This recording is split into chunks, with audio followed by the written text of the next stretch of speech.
Everything's closing in, and no one can be trusted. But it's okay. I have friends and I have family that believe in me. Or do they? Why can't they trust me? I'm here to help. I want to help. I'm old enough. I'm strong enough. Just let go of me. Please just let me go and let me fight. This is Revenge of the Sith. Jesus, that was a darker one, but this movie is pretty dark, so I support it. Thank you. Welcome to Movies That Changed Us. I'm Altaf. And I'm Chris. And today we're going to be talking about how Star Wars Wow. I was so proud of myself for being like, wow, we're getting ready with we're getting to the intro right away, and I'm like, I was so proud. I'm sorry that made me laugh so hard. I feel like that just caught me so off guard. And today we're going to be talking about how Star Wars Revenge of the Sith changed us. And if you're listening to this on Spotify or wherever you listen to our podcast, know that you can also watch us on YouTube at Movies That Changed Us. And we do have a Patreon, guys. If anyone likes the show and wants to support us, you can go to patreon.com/movies that changed us.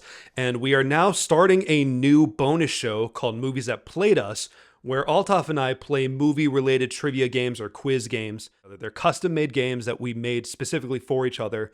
We already have an episode out that came out last week where I had Altaf play Guess the Beard, where I cropped in images of different beards from movies, and he has to guess what movie they're from. So for this week, the game that Chris is going to be playing that I made for him, last week was Guess the Beard, and this week is Guess the Movie Bicep. Oh, oh man, that's such a perfect game for Altaf to make me. Because I'm not going to be good at that probably. I mean, maybe I'll be better than I think, but on paper I'm like, oh, that's going to kick my ass. I'm not going to recognize. No. There's some in there where I made them thinking about you. Like, I made them thinking about what would make you laugh once you realize what it is, but also what are biceps that you and I have discussed at length. So I know, right? Tune into our Patreon at Movies That Changed Us to go watch us play that and see how many Chris gets right. I did a pretty good job with Guess the Beard, I feel like. Oh yeah, you did really well. I think there are probably only like 2 or 3 that stumped you. And I came up with a name, by the way. Movies That Played Us. That was my idea. Yeah. So Chris, each episode we ask each other what art moved us this week. Before we get into the main conversation of Revenge of the Sith, I gotta ask you, what art moved you this week? Well, you know what's funny is I listened to a new album this morning and I texted you about it. It's by Poppy. Yes. I always respected Poppy as an artist. I haven't made the time to really listen to her music until recently, but I always loved Poppy's YouTube channel because it was always really interesting and abstract and mind-bending, and there are a ton of video essays that were like breaking it down. I got into that whole part of her image. Yeah. But recently she's been getting more into the metalcore, hardcore music scene, and I decided to check out her latest album. It's called Negative Spaces, and dude, fucking kick-ass album. I listened to the whole thing because I basically have a morning walk to Starbucks and then walk back, and it's probably about like a 25-minute walk, to and from. And so I did it. I listened to the whole thing, first half of it on the first 25-minute walk, second half on the second 25-minute walk, and every song was interesting. Like like some are really heavy, like it almost made me feel like I was playing Doom. Like some have this kind of like with her screaming and having like there's even a part where in her screaming there's like a disturbed moment where she goes like like in between. I was like, that's fucking awesome that she did that. And then there are some other softer ones and some that are more experimental and more pop like. So I was really happy with it, and I heard it, and I texted you immediately when I was hearing it.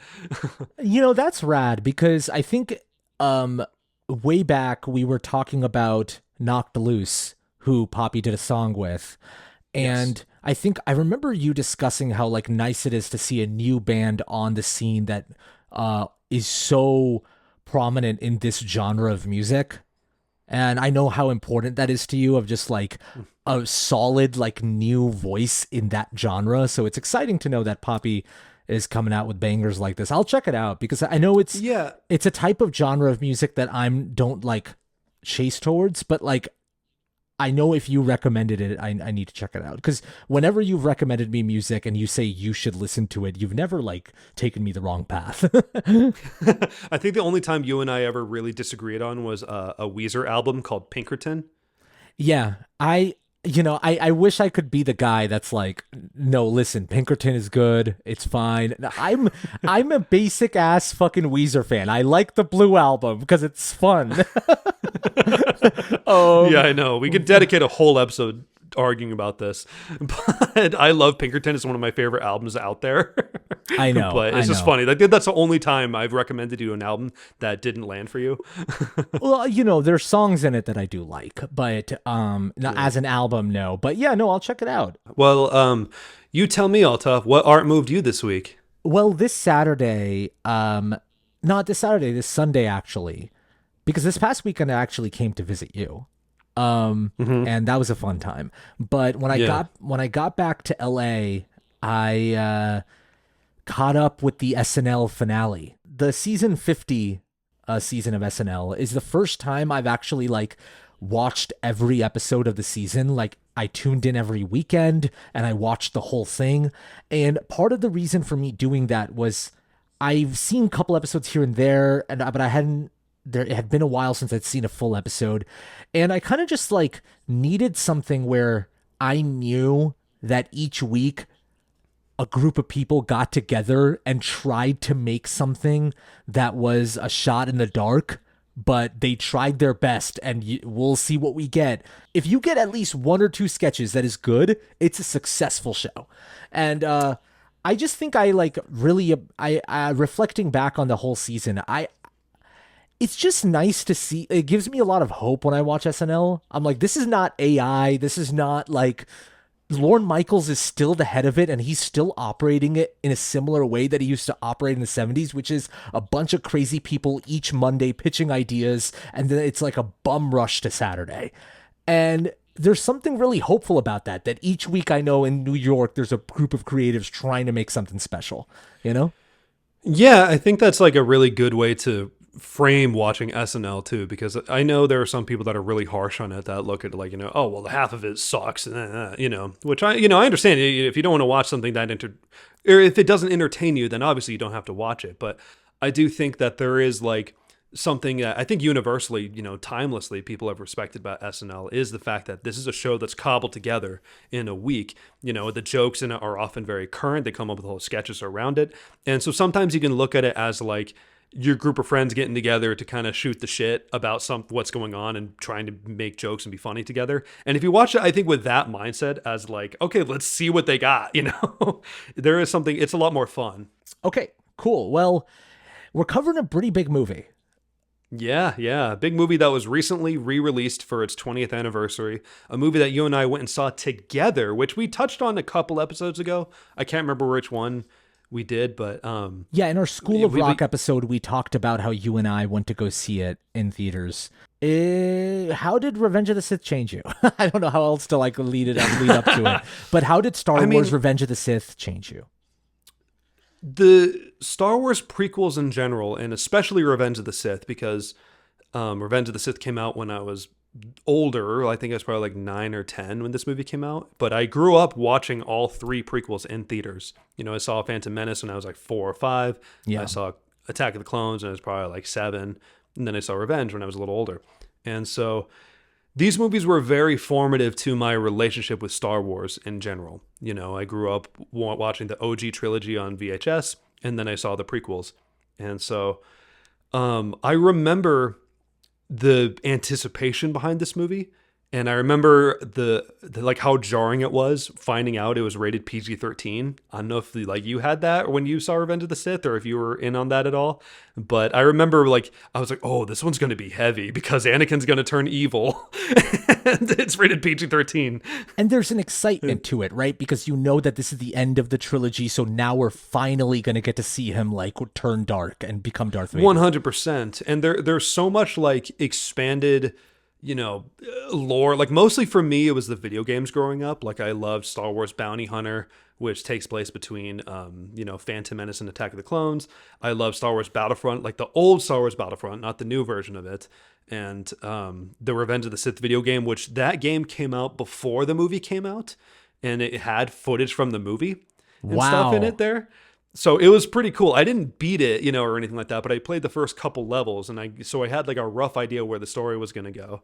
when it comes to my relationship with Star Wars, nowadays, obviously, like, we're older. I'm an OG trilogy stan. I always think that the classic is always going to be the best of it. But I can't completely detach myself from the prequels, flaws and all. You know what I mean? I've really come around. I think a lot of people had arcs around the prequels where it was like, everyone was super disappointed in them. Everyone was crapping on them, and people made video essays and all this stuff, dunking on them. And then everyone started worshiping the prequels all of a sudden. And I think you and I are kind of like at least for me, I'm speaking for myself, but I'm kind of in the middle where I have a fondness for the prequels. There's a lot I really like appreciate now, especially in hindsight with Disney owning Star Wars. But I still acknowledge they are very flawed movies, all of them in different ways, and they'll always be special. I never watched the prequels in theaters. I think I've mentioned this on our New Hope episode, but I was a Star Wars fan, but from a distance, like not as much as other kids. I was way more of a Harry Potter fan. It was just one of those movies that I saw, and then that was it. Like I didn't have an obsessive nature with Star Wars movies. So when the prequels were coming out, I think it was just a matter of fact that my parents didn't take me because I wasn't like yelling about it. You know what I mean? And I just ended up watching them at friends' houses. Like I remember I watched the prequels at my friend's place. We rented them from Blockbuster, and he showed them to me. And it's like for our generation, when you watch the prequels for the first time, and if you're a little kid, you're not giving a shit about like, oh, it's overly CGI, there's not enough practical effects or trade negotiations. Yeah, you're not thinking about that. You're like, I'm watching Star Wars. This is good. You know what I mean? Yeah. Who cares? And yeah, as I got older, I heard about like, oh, you're not supposed to like those movies. I'm like, okay, I guess I'm not. And so then I never rewatched them. I never rewatched them because I was not as big into Star Wars as you were. So I never watched Clone Wars. I never played the video games because I was also not much of a gamer. I sound like such a fun kid. I was a Harry Potter fan who didn't play games. Yeah, what a blast to be around. I read Aragon. I read all the Aragon books. Hey, shouty to Aragon fans sound off in the comments if anyone read Aragon growing up. God, I've read all of them. Anyways, hell yeah. So yeah, I never rewatched them. And I still haven't rewatched Attack of the Clones and Phantom Menace, to be clear. So in this episode, I'm not going to give my takes on those movies. I'm just going to stick with Revenge of the Sith. But when this re-release was coming out, now obviously I saw the Disney Star Wars movies, not really going to get into it, but they made me think about like maybe the prequels were not that bad just because at least George Lucas had a central vision. It came from a person's mind. Say whatever you want, but he had ideas, right? And when Revenge of the Sith was going to be re-released, you were like, we're going to see that. And I was like, yeah, fuck yeah, I'm so interested, especially hearing about how like Revenge of the Sith is actually good. Like there's a lot of people, and we got some write-ins, and I'm excited to read them. People wrote us in at moviesthatchangedus@gmail.com about how Revenge of the Sith changed them. And I skimmed through some of the write-ins, and a lot of people are like, this is like my favorite Star Wars movie. And so I was like, I'm excited to see it. I saw it in theaters with you, and I was just blown away. I was honestly floored. This movie is just an imperfect movie, and that's it. It didn't ruin anything. It's not this, like, we don't have to put the weight of the world on the prequel's shoulder. It's just an imperfect movie, but that doesn't mean it's not effective. Because it really is not only effective as, like, a thrilling blockbuster, which it is. I had so much fun rewatching this last night even, but it's effective emotionally. Like my synopsis, the reason I like went a little bit dark with it was because those are the kind of feelings I felt watching this movie. So yeah, that's kind of my general overall thoughts about how Revenge of the Sith moves me now, you know? Yeah. I mean, there's a lot to break down here, you know.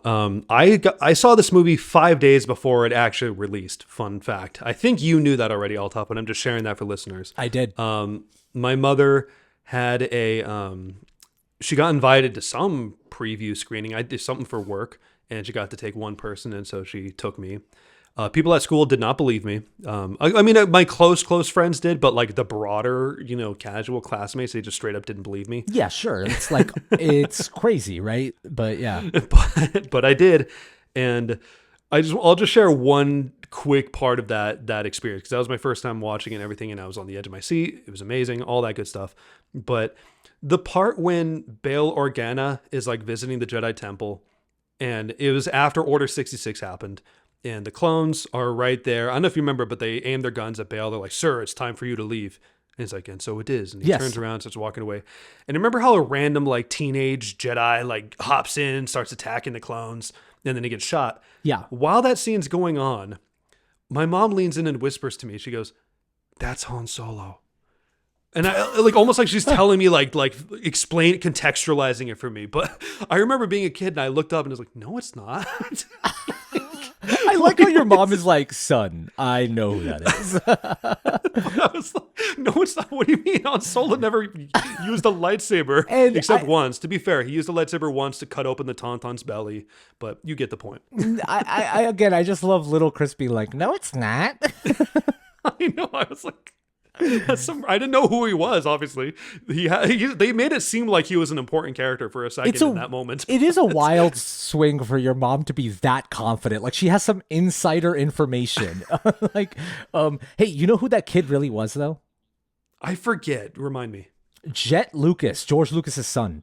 That's right. I remember he was someone's son. It is cool. Kind of wholesome that George Lucas made his son like a badass Padawan. Yeah, who died in Order 66. Yeah, saving Bail Organa. He's like, that'll be my son.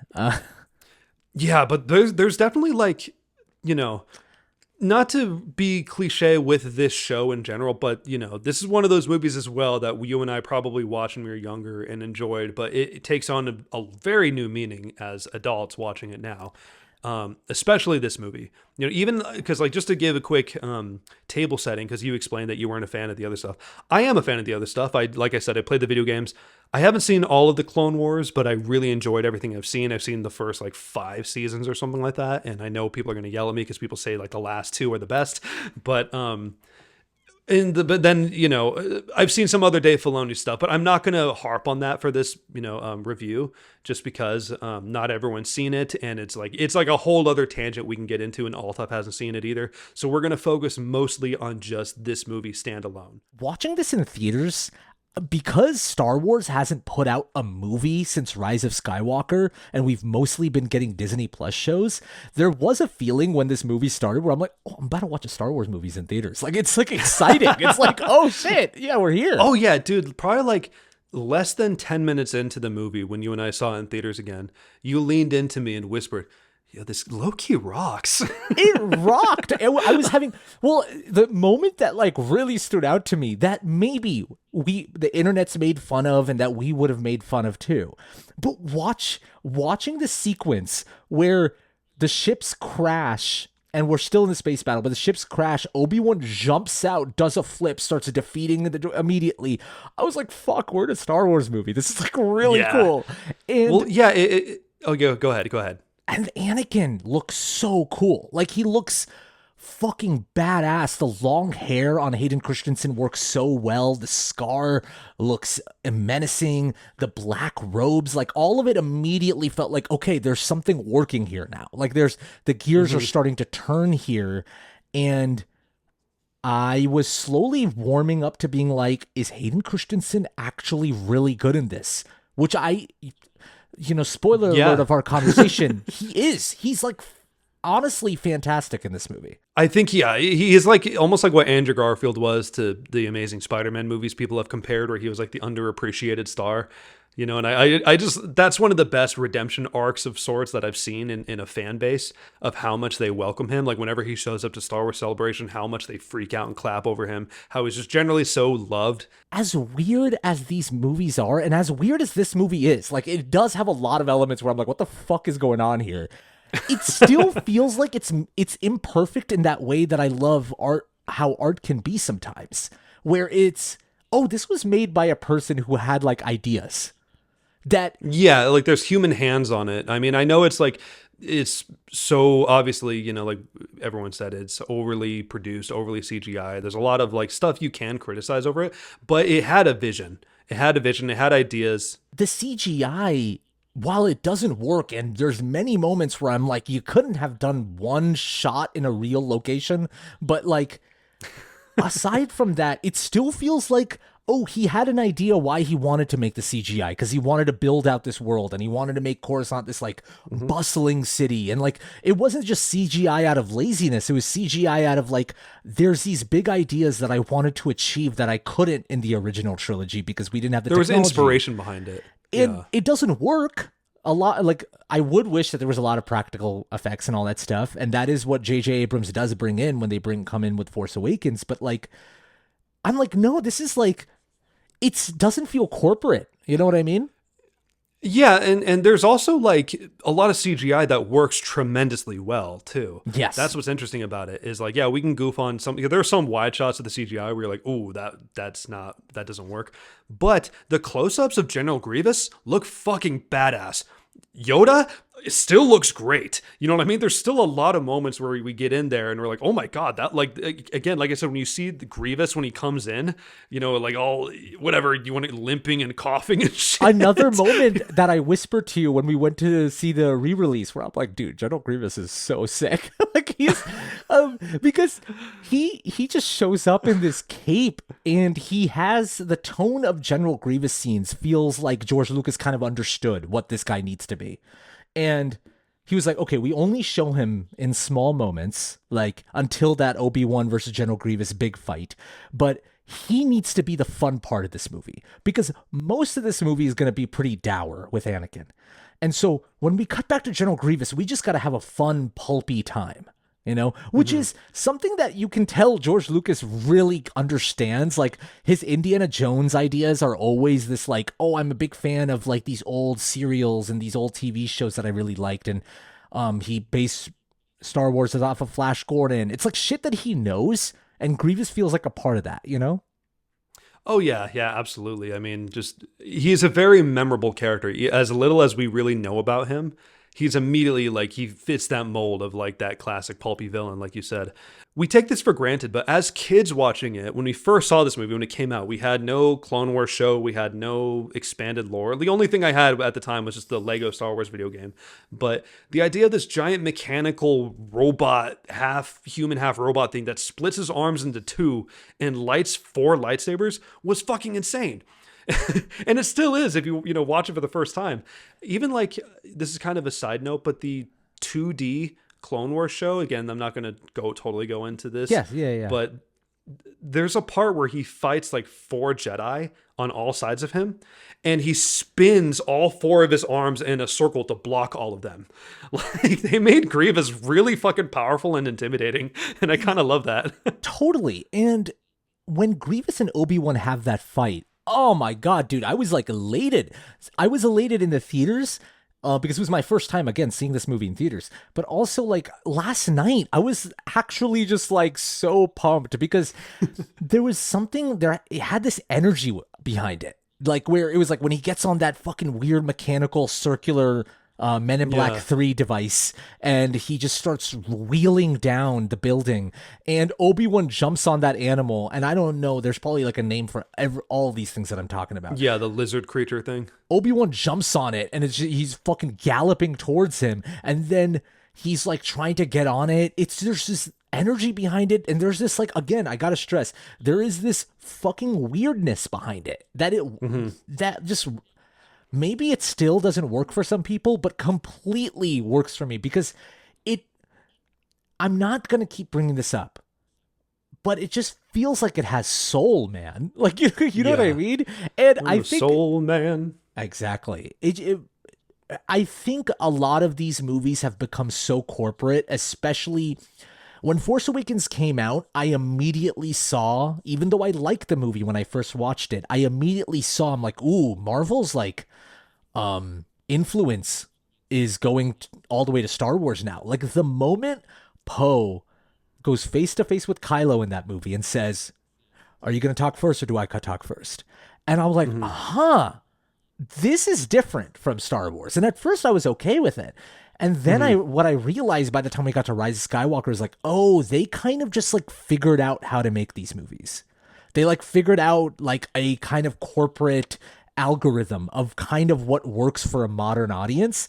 And George Lucas doing that scene where Obi-Wan jumps down and is like, "Hello there," and then like Grievous opens That's a specific sense of humor. I get what you're saying. you know what I mean? And like Grievous opens his cloak and it has like 4 lightsabers and is just like, let's do this, buddy. And General Kenobi.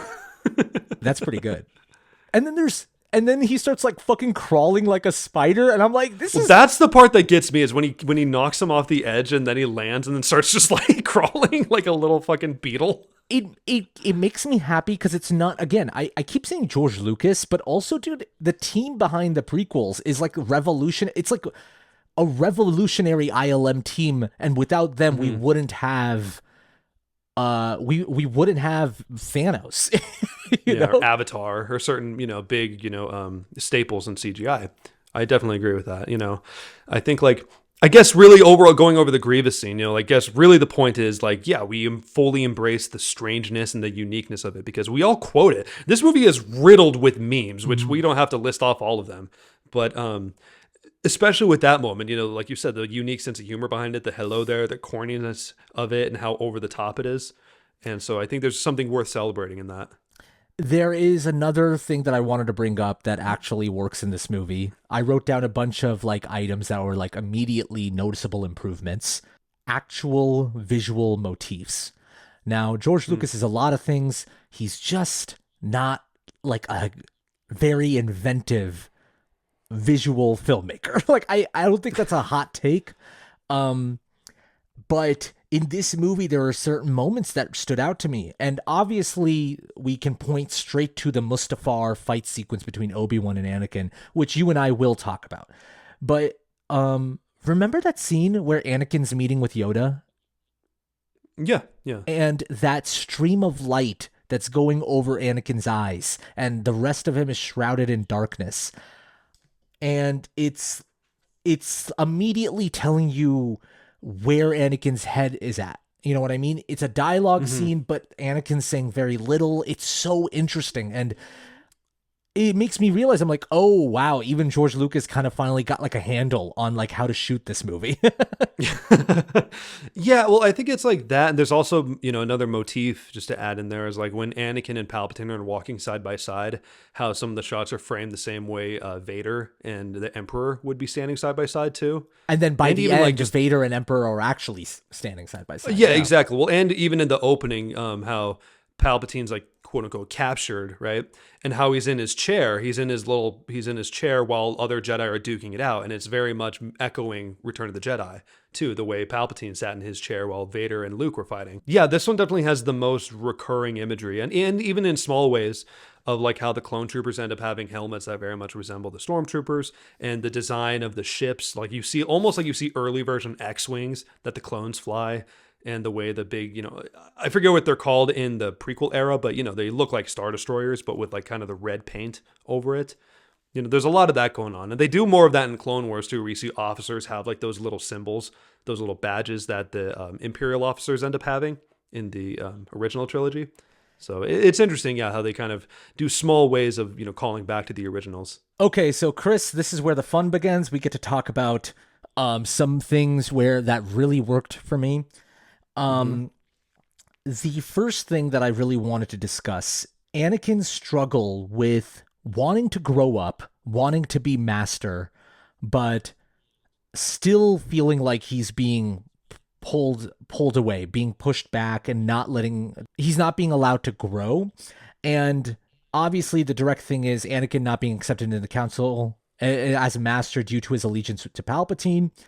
And it is a lot of Star Wars is a metaphor for parenthood and growing up and adolescence. Yeah. I mean, they kind of, they planted those seeds in Attack of the Clones for sure, where Anakin's, I'm only mentioning Attack of the Clones because that is part of his overall journey in this trilogy emotionally is, he has abandonment issues because of his, being separated from his mother at a young age, and then losing his mother in a really fucked up way. His mom died in his arms, and he took that anger out and slaughtered an entire village of Tusken Raiders. And so now he's terrified of losing his wife, who no one even knows about. And the fact that his own council doesn't respect him enough to grant him the rank of master. Obviously, that's the famous, scene. It creates that kind of emotional barrier the same way, kind of like what you're going on about, like, when you're eager to grow up, but you're being held back. But at the same time, I always saw it as also when people seek out power as well as seeking out, being validated. But I think Anakin is also craving something that all of us crave, is respect, and to be truly seen, and to feel like what you're going through is normal and not what you're going through is something you need to stuff in and hold back. And I do relate to those feelings.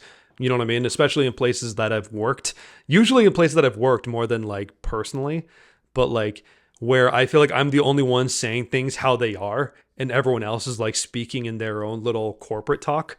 You know what I mean? I feel like that's something universally I relate to. But you really do have that energy of like when the council is like, Anakin, have a seat, and Anakin's like, what's going on here? Like, he doesn't say these exact words, but Anakin has that energy of like, this is just not right. Like, what are you guys like conspiring against? I've seen you in many social situations cut through the bullshit and just try to get to the like, no, I know what you're trying to say here, It's easy for me to be disillusioned, I guess. You know what I mean? Like I was going to ask you something along the lines of like, have you ever had that type of situation where like you're torn between listening to yourself, but also trying to be loyal to something, you know what I mean? But also knowing that something is flawed, but might be in the wrong or asking you to do something that you're not comfortable with. But your heart is telling you something else. Most of the time it's my relationships. I struggle with listening to myself, and because I want to be loyal to my relationships, whether it be family or friends. I think you've seen me go through that. You've been a great help when it comes to just being like, listen to yourself, listen to like what you want. I've been your Palpatine. I've been the guy in your ear being like, oh, then your friends don't respect you, dude. Like I've been that guy on your side. In a way, yeah, kind of. Yeah.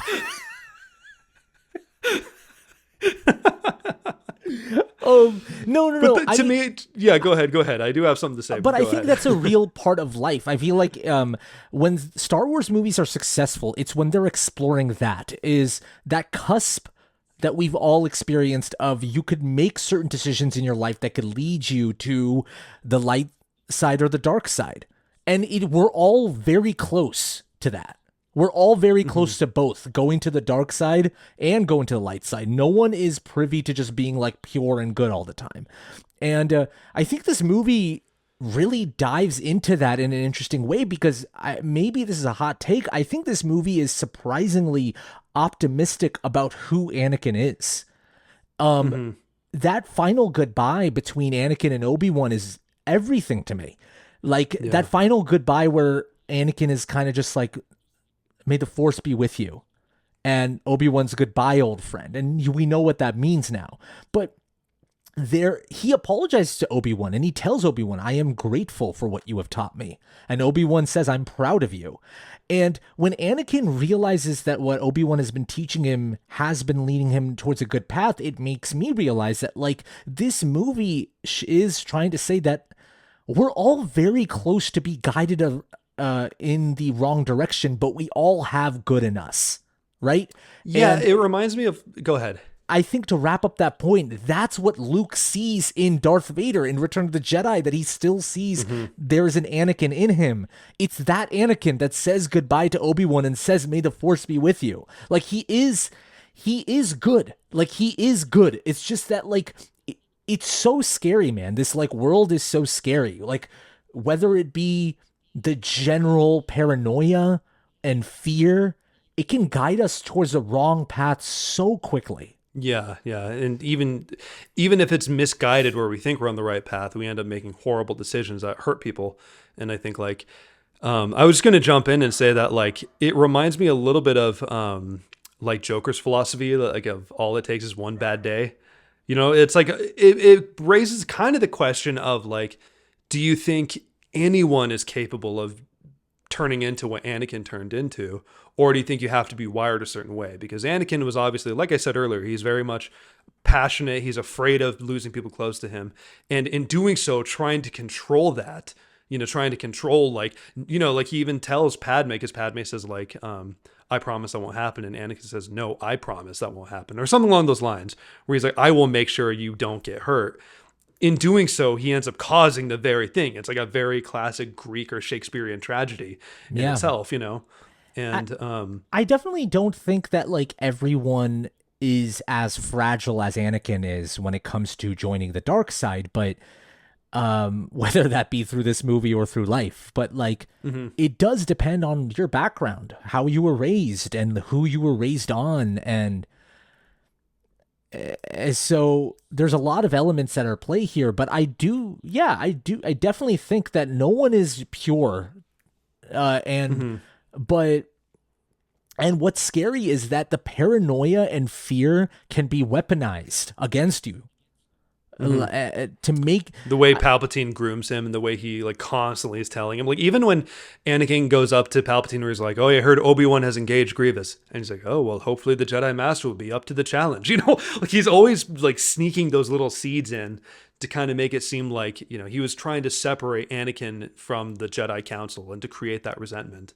You know, he orchestrated that whole thing. The whole reason why Anakin becomes Darth Vader is to protect Padme, right? And I think that's a very interesting aspect of this movie, is exploring how love and evil go hand in hand. Like Anakin's love for the people around him causes him to be easily seduced into the dark side, especially due to Palpatine's influence. And I think something I definitely relate to when it comes to Anakin is letting my emotions take control of me. Like, I am very privy. Yeah, you're like, oh, yeah.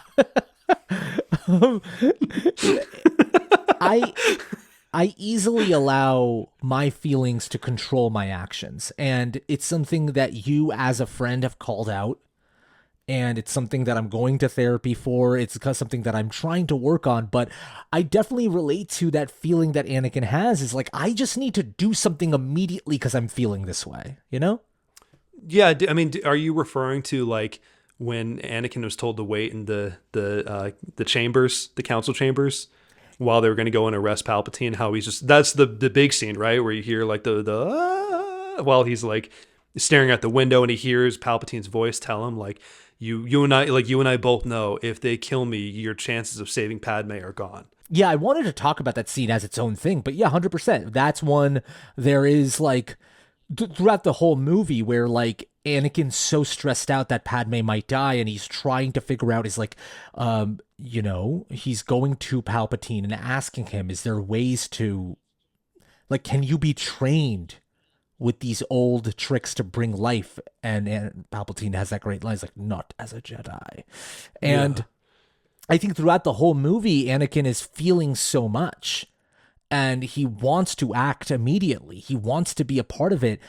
And he's not waiting and thinking the way Mace Windu and Obi-Wan have been telling him. Is just like, really think about this. Like, think about why Palpatine wants more power, why the Chancellor is trying to forego any sort of council advisory and have more power. Like, think about this. And for Anakin, it's just like, no, we need to end the war. Like, we need to do this right now. I definitely relate to like letting my fear take control, guide your decision making. Yeah. It's something I struggle with. Genuinely, I struggle with, you know? I didn't really even think about that. I know I laughed when you said like you let your emotions control you and whatever, but I didn't think of that immediately in terms of like Anakin's emotional journey, just because you know, it's just, he has such a different arc.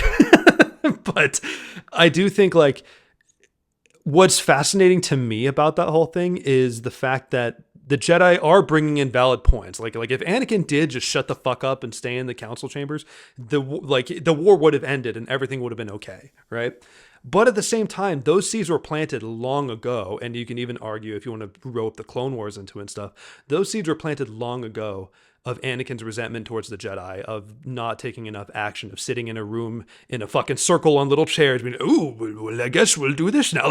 Like they're not doing anything, and Anakin just gets more frustrated by that, and they're not respecting him, they're not letting him take power and not letting him be master.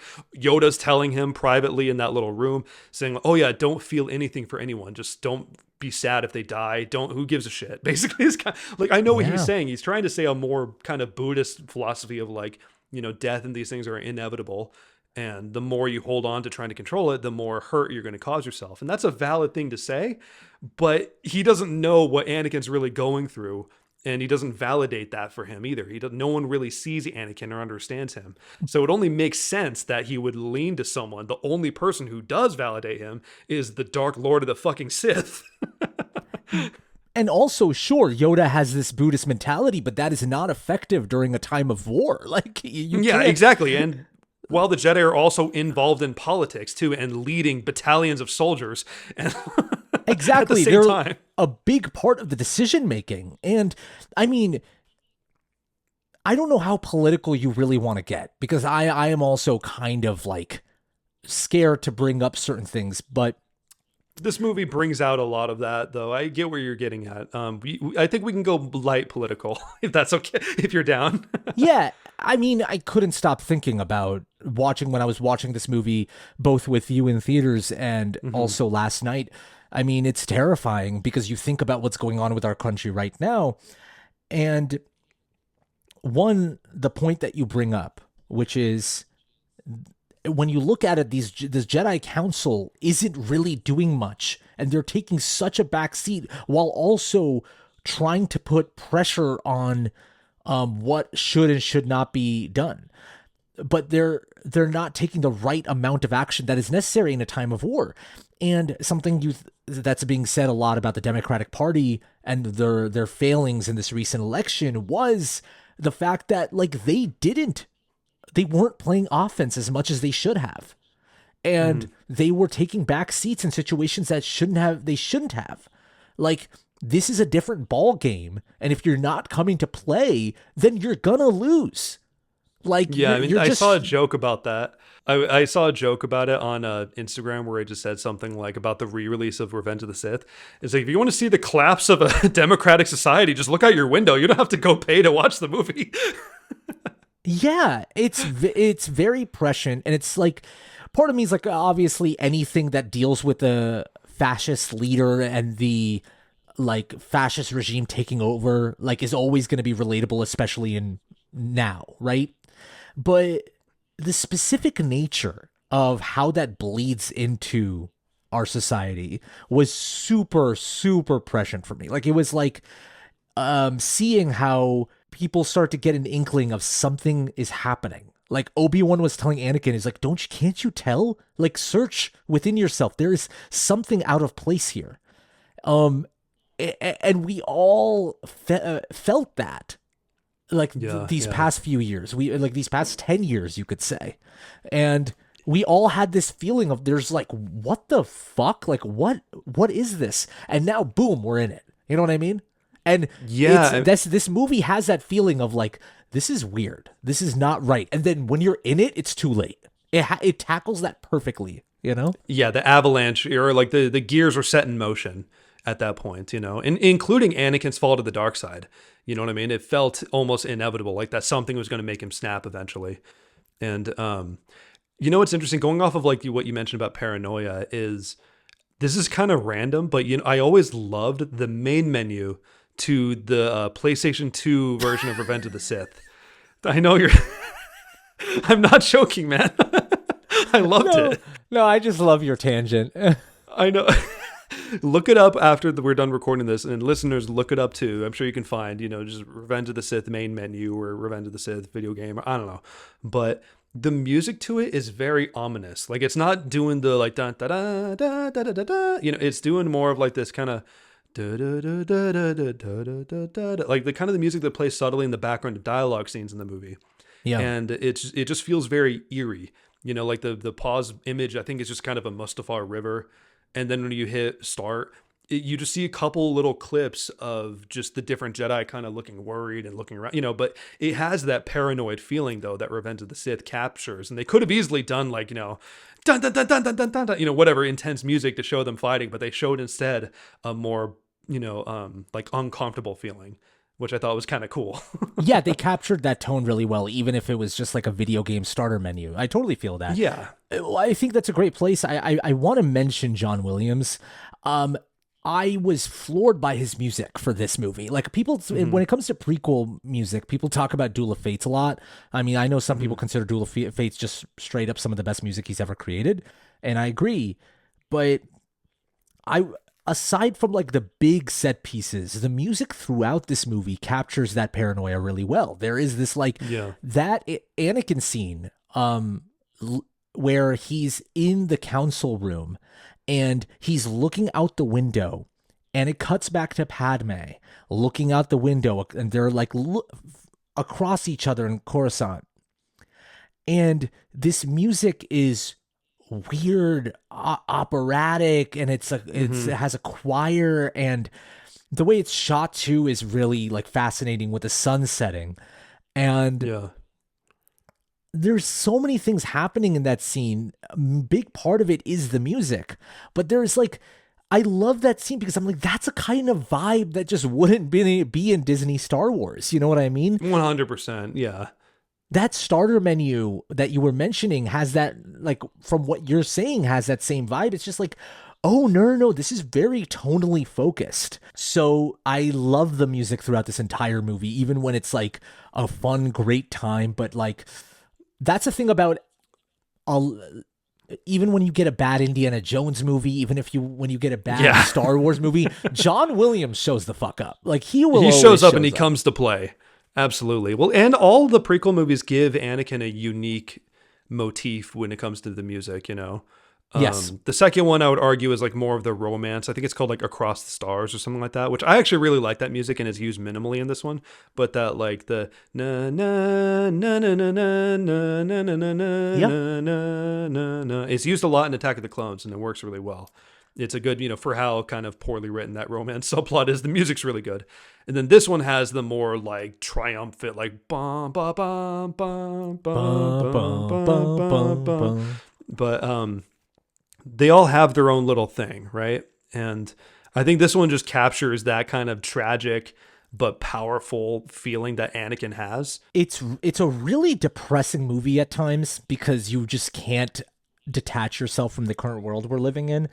And at the same time, it just got me excited, man. I was like watching it and I'm like, oh my God, yeah, Star Wars can be really fucking cool and have interesting ideas. It's the same feeling I get when I watch Andor. Like when I watch Andor, I'm like, yeah, that's right. Star Wars is a really cool world that doesn't have to be just lightsabers and the Force. There's so much else going on in this world that hasn't been explored.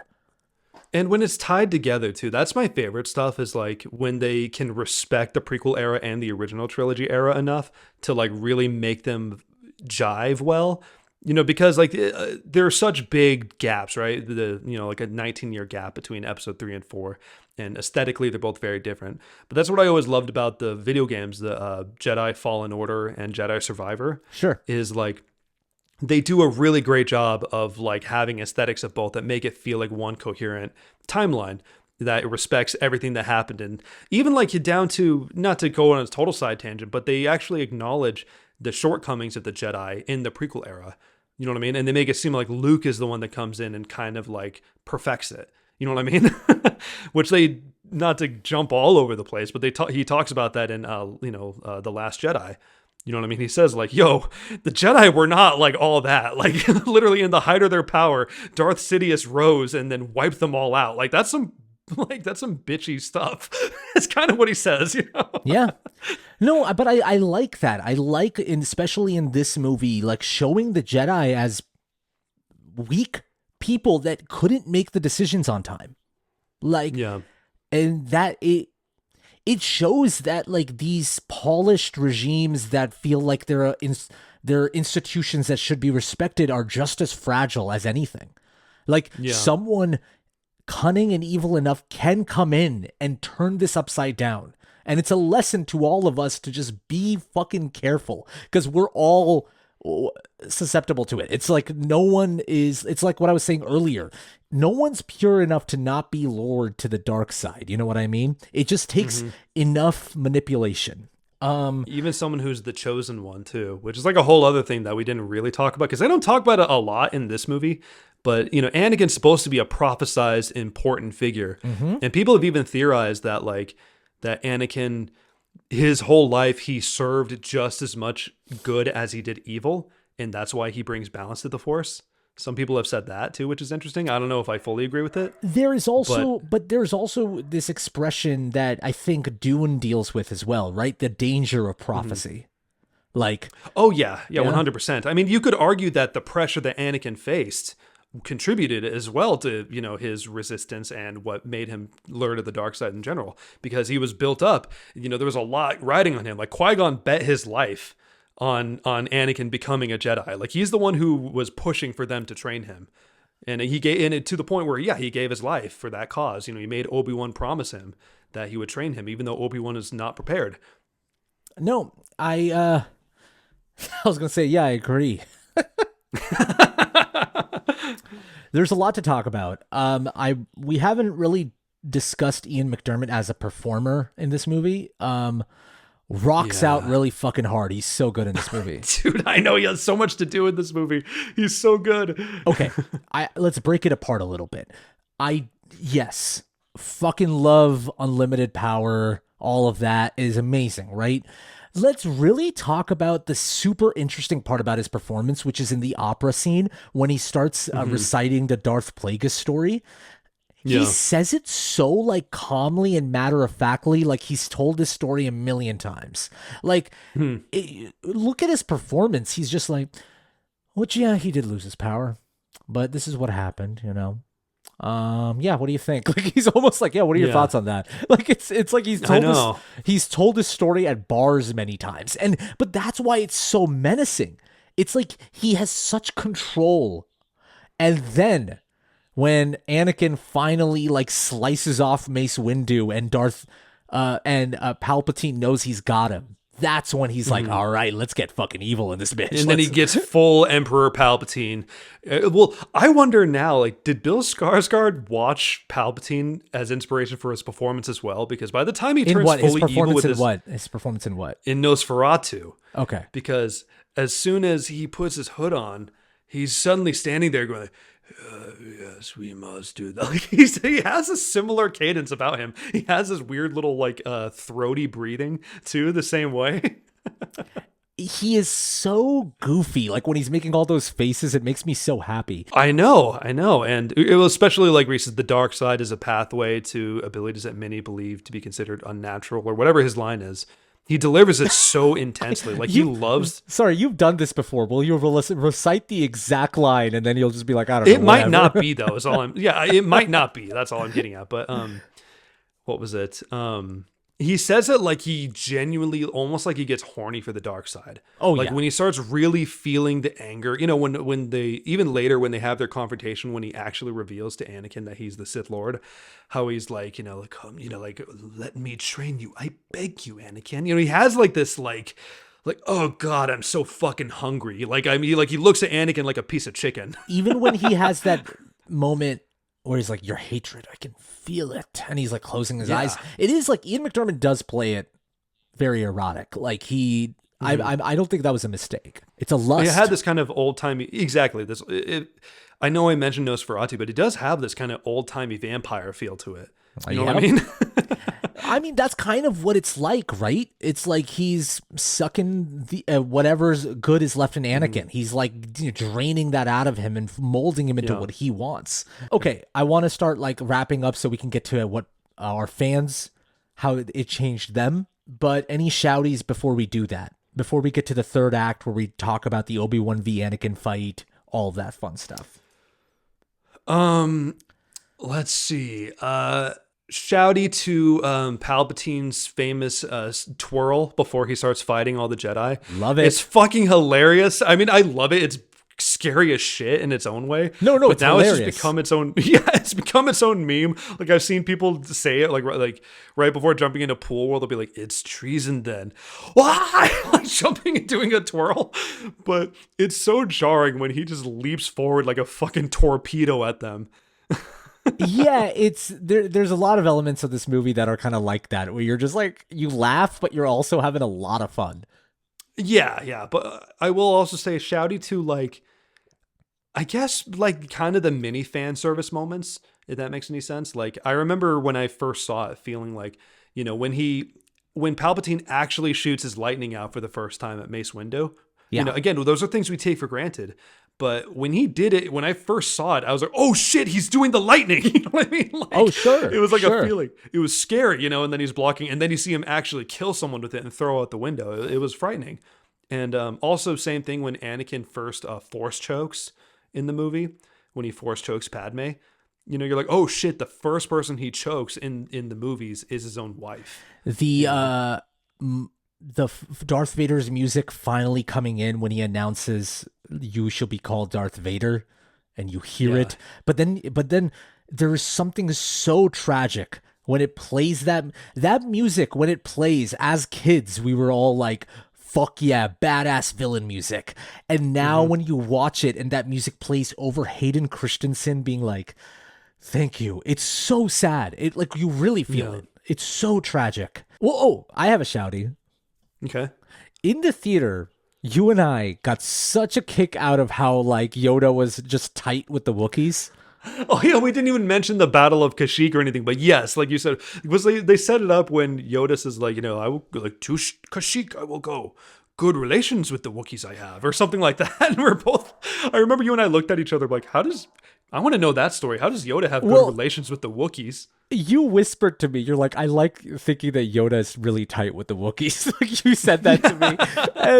and then every time it cut back to Kashyyyk, like you and I would just do pretend like Yoda dabbing up like a Wookiee, like be like, yo, what's up, man? How you doing? Like, they invite him to like their family gatherings, you know what I mean? To the birthday parties and stuff like that. Yeah. Okay. So let's talk about everything coming together, Order 66 being executed. That sequence is still very moving. Very quickly, do you want to talk a little bit about how like they expand upon it in Clone Wars, like why it's more effective in Clone Wars? Well, I won't spoil it just in case anyone hasn't seen Clone Wars or isn't familiar. I don't want to lump into that, but I will just say that yes, the Clone Wars and expanded universe stuff, does elaborate more in Order 66. Like Order 66 is like what the snap in the Infinity Saga of the MCU was. I thought about that a lot. Yes. It's the huge cataclysmic event that changed the course of history, right, in these universes. And they keep showing new perspectives of Order 66 in different shows, different anime shows, different video games. And they really hammer it in how big of a deal this event was and how tragic it was and how many people really lost their lives in this event. And even so many Jedi had no fucking idea what was going on. Like, in the Fallen Order video game, they show that, your main character, Cal Kestis, was like a kid when it happened, and he was in the middle of training, and no one had any clue of the build up to it. You know what I mean? Just randomly, the clones just open fire on them, including this little kid who just runs for his life. You know what I mean? It's pretty fucked up. Obviously, Anakin kills the younglings, which is still so fucking shocking, to the point where it's a type of shocking where people in our theater just started laughing because it is kind of so jarring. Oh, well, yeah. I mean, also, that's another thing that's become a meme at this point, I saw like one where they edited Macaulay Culkin into it where he's like, you hear that? I'm not afraid anymore. And then you just see Anakin there with his hood lighting the lightsaber and in front of him, and he's like, ah, and like cuts out. Sure. Yeah. No, that tracks. So Obi-Wan and Anakin have their big confrontation at this point. They hadn't seen each other since like probably like a good hour or something at this point. And everything's coming to a head, and virtually every time I watch this scene since I was a kid, when they have their final dialogue exchange, that famous pacing back and forth, don't lecture me, Obi-Wan. We've all know the line, you turned her against me. And it's like fully like operatic at this point. It's like really like a stage play. The camera's like going back and forth, and they're like circling each other. It's hot lava. It feels exactly like what George Lucas always talks about with Star Wars, where it's like it's actually a space opera. It's a soap opera. Yeah. 100%. But every time I see it since I was a kid, though, I'm always like, don't fight, guys, please. Like, there's always that, like, you always want it to play out differently. Like Obi-Wan, like, you just want Obi-Wan to get through that, like, even when he was in the loop that Padme was pregnant, how he just says, I'm sorry. Like, he doesn't even really have room to be upset about the fact that Anakin betrayed the Jedi. He kind of knew all along. And even Obi-Wan can see that, like, fuck, he's too far gone. Like, Palpatine took him. Like, I don't have him anymore. Mm-hmm. And it's something that Obi-Wan had to wrestle with for the rest of his life, basically. Well, even beyond his life, even after when he was a ghost, he seemed like he was still wrestling with how he felt about Vader and Anakin at that point. You know, he basically had to completely shut out that his friend was gone. Like you said, you know, he had to truly let that go, you know. And yeah, I mean, there's what else is there to say once they actually start clashing their sabers? You know what I mean? It's just pure fucking, you know, balls to the wall, just they're wailing on each other. Both of them are giving it their absolute all, these two warriors. And while John Williams is just going hard, while lava's splattering behind him and embers are floating in, lighting shit on fire. It's pure, like, to them. It's pure. Well, sorry, what were you gonna say? Like, it leads to them. It ends up leading to them swinging on cables, waving at each other, then like on the lava river, still trying to fight. It just goes all over the place in the best way possible, in a way. Well, yeah, I was gonna say that, like, it's pure, like, maximalism. It's like these are two forces that used to be brothers fighting against each other. So we're gonna, like I said, the best part of Star Wars is when it takes the metaphor to its, like, most broad and obvious place, but because it's a big opera, it works. And so, like, when they're clashing and the fire explodes behind them, that those are visual motifs that are super obvious, but they're so effective. And this is where I'm just like, oh yeah, like, these movies can still, like, be directed well if George Lucas, like, you can tell which points of the movie George Lucas really cares when it comes to, like, actual blocking. And then because he starts doing, like, split diopter shots, he, like, really goes all out in this sequence. Yeah, and there's a lot of, like, kind of duality as it's cutting back and forth, like how while this fight's going on, it cuts back to Palpatine and Yoda fighting at the same time. And then, even not to jump around completely, but even after this fight scene, how while Luke and Leia are being born, Darth Vader is being born at the same time. Yeah. Let's save that. I don't want to talk about that just yet. But yeah, I'm just talking about the intentional filmmaking that you mentioned, though. You know what I'm saying? And Anakin and Obi-Wan are fighting in the room full of all the dead separatists too. You know what I mean? It's already visually showing that societies are collapsing right in front of you through this fight. Obi-Wan gets the high ground, as we all know. That just ends the fight. There's no, you can't do anything when you get the high ground. Apparently so, yeah. Yeah, it's just like Obi-Wan's like, hey, that's it. I'm sorry. Got the high ground. What could have, I know, it makes me wonder, I'm like, is that just like a I win, you lose, haha kind of thing? Like, what happened if Anakin just carefully stepped off that platform and just walked up to him? No, like, Obi-Wan. He didn't have to leap like that. No, Obi-Wan says it. It's he came up with the rules. What really is effective to me is when Obi-Wan starts telling Anakin, like, I failed you. Just really admitting to that. Oh, absolutely. He took him in when he was a little boy. You know what I mean? He took Anakin in when he was 9 years old. He was a little slave on Tatooine. And he separated him from his mother because Qui-Gon, like I said earlier, Qui-Gon believed in him so much. Yeah. And so Obi-Wan had very big shoes to fill, you know, trying to take in this kid on his own that he was unprepared for. And so I think he kind of was always unsure of himself the whole way through. And obviously he said just earlier in the same movie, I am very proud of you and you're a great, you know, you became a great warrior. But then he's like, no, I think I fucked up actually, if this is what you became, you know? So then we go to basically Darth Vader being born in the form we know today. And after he gets his legs and his other arm cut off. So basically it solidifies all of his limbs are fake. Yeah, it is brutal seeing Hayden Christensen burn like that, I will say. Yeah. The shot that will always stick with me, because it intercuts, like you said, when you were mentioning the duality and how it tackles that during these sequences. Padme's giving birth as Darth Vader's being born. The shot that will always stay with me is when Darth Vader's mask is coming down and it does that, like, close up on Hayden Christensen's eyes going wide in fear.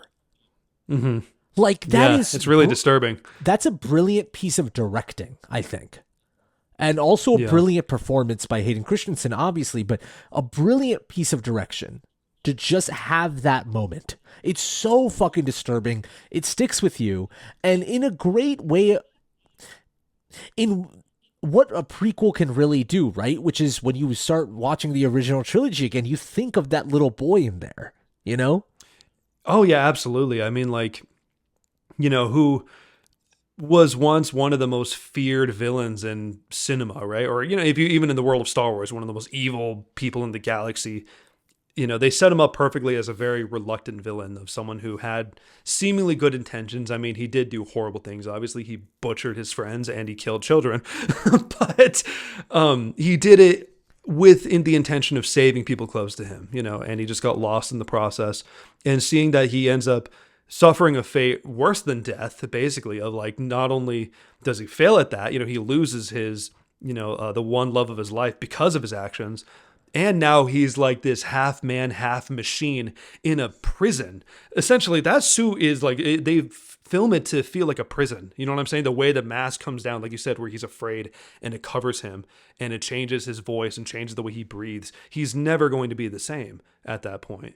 And they make you look at Vader and Palpatine very differently after watching this movie. If you rewatch the original trilogy after having seen Revenge of the Sith, it makes you feel differently about Vader and Palpatine, which is really cool.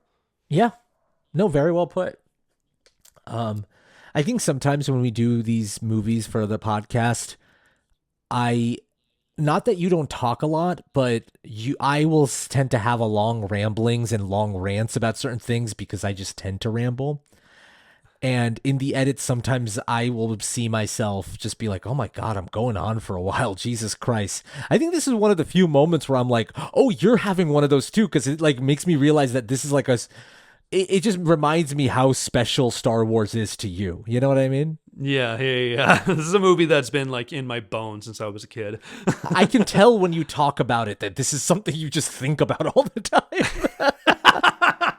I know. Well, Randall, sometimes I'll just send you screenshots or lines from the original trilogy just to contextualize, just for fun, just out of nowhere. So yeah, Star Wars is on my mind a lot. So that's definitely true. Yeah, and you're also like it's all consuming. I feel like you're not just like the movie fan. You know so many details about like a million Star Wars video games. Even if you haven't played all of them, you know stuff about them. You know what I mean? I go down rabbit holes a lot, and I will never know enough. You know what I'm saying? Like, there's always like so much to learn, and like other rabbit holes to get into with Star Wars, which is what's fun about it. But your training Star Wars is very never near and dear. Your training is never complete. That's right. Yeah. Okay, so anything to add before we get into write-ins? Not really. I mean, I guess just final thoughts. Revenge of the Sith. It's maybe this is a little dramatic way to phrase it, but I would call it a flawed masterpiece. Yeah. No. I agree.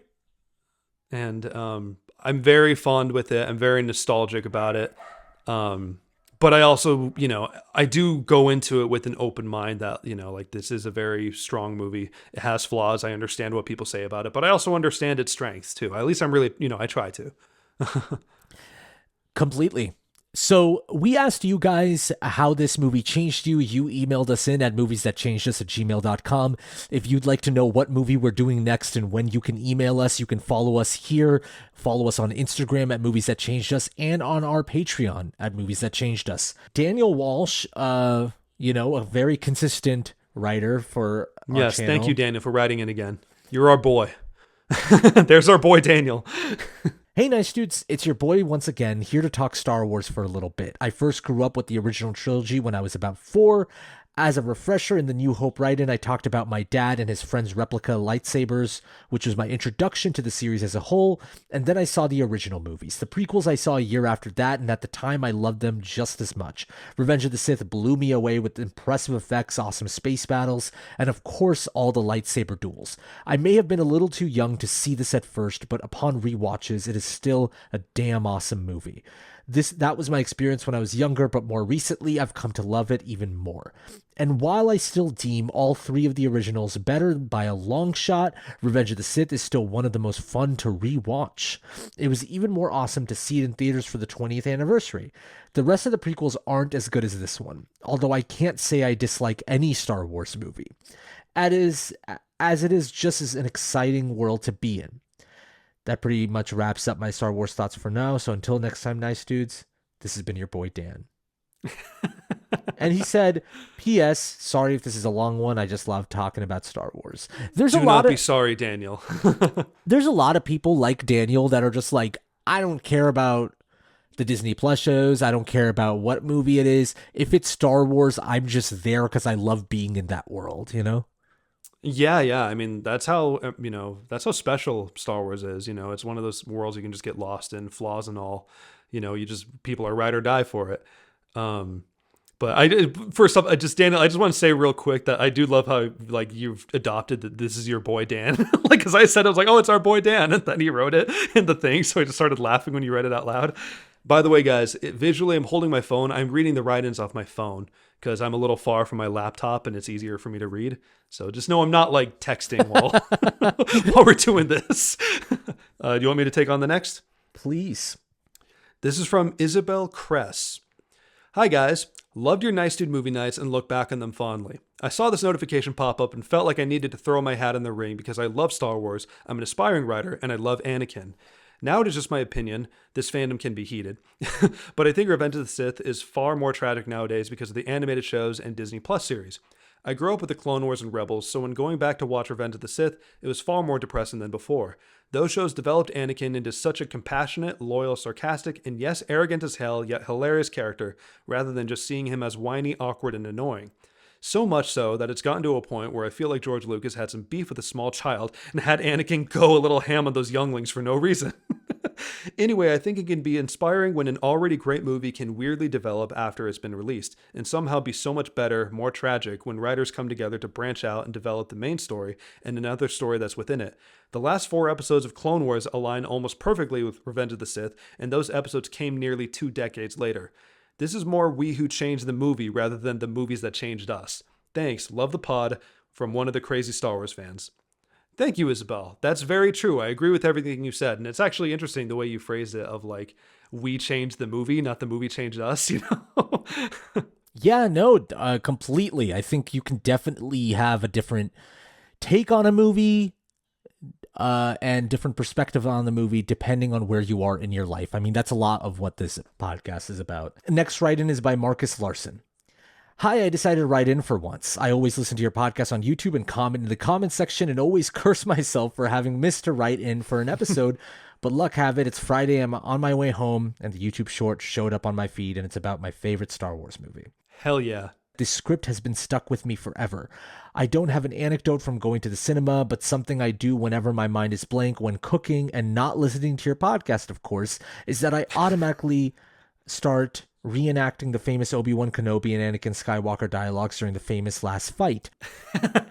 From the moment Obi-Wan steps out and Anakin shouts, "Liar! You brought him here to kill me," and starts choking Padme with the Force, I quote the entire thing on the last heartbreaking, "You were the chosen one. It was said you would destroy the Sith, not join them." Anakin's shouts of hatred that is epitome of his fallen and corruption, which rings even more harrowing if you have followed his journey from episode 1 all the way through the Clone Wars series and then Obi-Wan's last word to him, "You were my brother Anakin, I loved you," and I haven't witnessed another tragedy as compelling since. It taught me that even the greatest among us can fall, and the purest of hearts darken when fear to lose the one you love more than yourself is risked being taken from you. May the Force be with you, Marcus. Wow, Marcus had a lot to say. Yeah, I know. Thank you, Marcus, for writing in. I mean, yeah, I really liked the point you made at the end of like how, kind of what we talked about, of how like the darkest hearts can be corrupted. This last one is from Braxarax. "It was pure joy to see this in theaters again, but I have to say it doesn't compare to when it was the first Star Wars movie I saw when I was 9 years old. I guess nothing compares to how you love something when you're 9 years old. I have studied this movie over and over again, but this is the first time I think I've truly felt for Anakin at the end of the movie.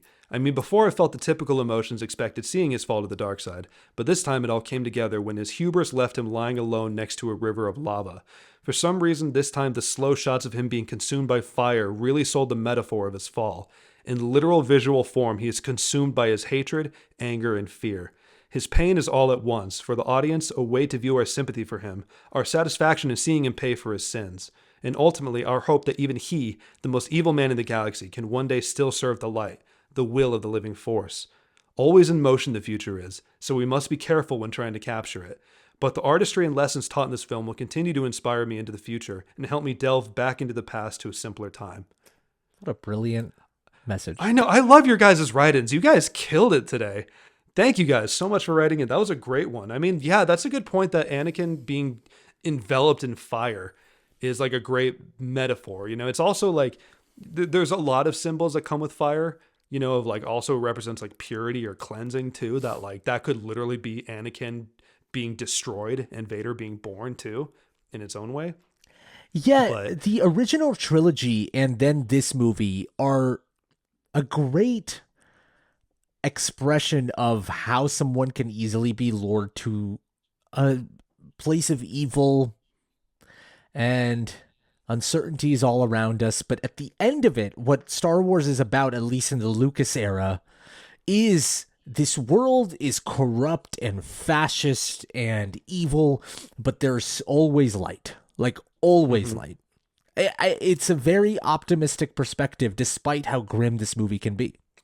well, the last shot shows that too, with like Owen and Buru holding Luke, and you see the binary sunset too. It's like telling you what's coming. You know what I mean? Like that Luke is going to be the one to bring it all back together eventually. Like things will be okay. His son will bring him back. It's his family. Yeah, I've always loved that about the Star Wars saga, is that it's family that corrupted him and turned him to the dark side, and his family that brought him back to the light. And despite how often Red Letter Media will cut to the clip of Carrie Fisher saying, it's family, that's what it's about. It is true. Star Wars is about family. Even though, the Disney trilogy has kind of weaponized it into a manipulative sense, but it is. Okay, thank you guys so much for writing in. This was a beast of an episode. We really appreciate it. We're going to now play my game that I designed for Chris, Guess the Movie Bicep. And so if you're excited to see that, and if you're excited to see if Chris knows his movie Biceps, then go over to our Patreon at Movies That Changed Us.